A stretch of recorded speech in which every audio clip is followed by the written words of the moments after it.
শিক্ষা মন্ত্রণালয়ে আমরা যদি কোনো আবেদন দিই, সে আবেদন যদি আপনি এখন বের করতে বলেন, মনে হয় যে ওনাদের অনেক বড় একটা স্তূপ হবে।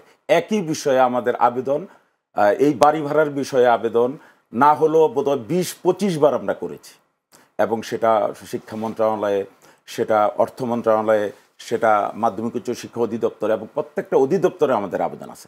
এরপরও সরকার এই আবেদনগুলো একটু পর্যালোচনাও করে না, দেখেও না।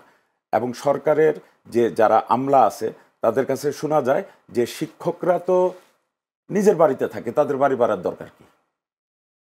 আমি আশ্চর্য হয়ে যাই, একজন আমলা একটা মিটিংয়ে যখন বাড়ি ভাড়ার বিষয়টা আসছে, উনি শিক্ষকরা নিজের বাড়িতে থাকে, ওনার কি মনে হলো না যে কিভাবে শিক্ষকরা নিজের বাড়িতে থাকে?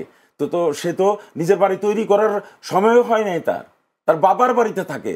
আর সেটা কত পার্সেন্ট? 5-6% শিক্ষক তার বাবার বাড়িতে থাকে, আর বাকি শিক্ষক যারা লক্ষ শিক্ষক এনটিআরসি নিয়োগ দিয়েছে, তাদেরকে বেশিরভাগই বাংলাদেশের বিভিন্ন প্রান্তে তারা চাকরি করে।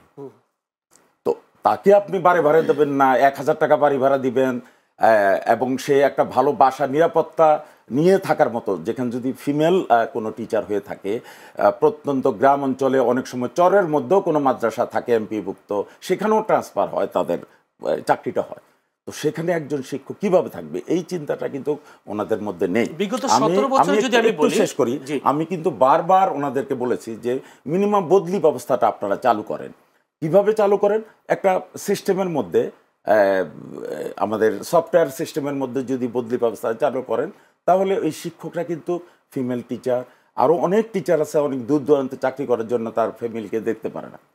না, ওনারা এই বদলি ব্যবস্থাটা অনেক আগেই চালু করতে পারতো, ওনারা করেন না।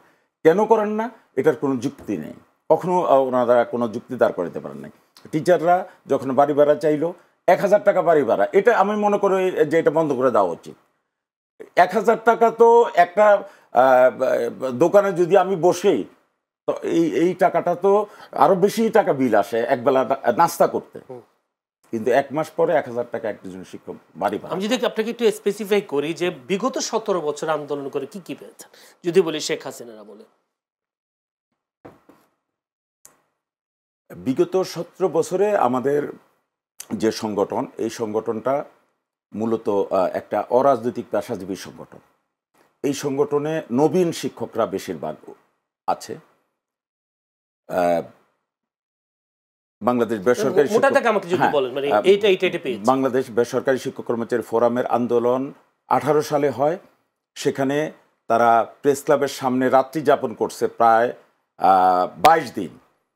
ফলে সরকার ইনক্রিমেন্ট ব্যবস্থাটা চালু ছিল না, সেই ইনক্রিমেন্ট ব্যবস্থাটা তখন চালু করেছে।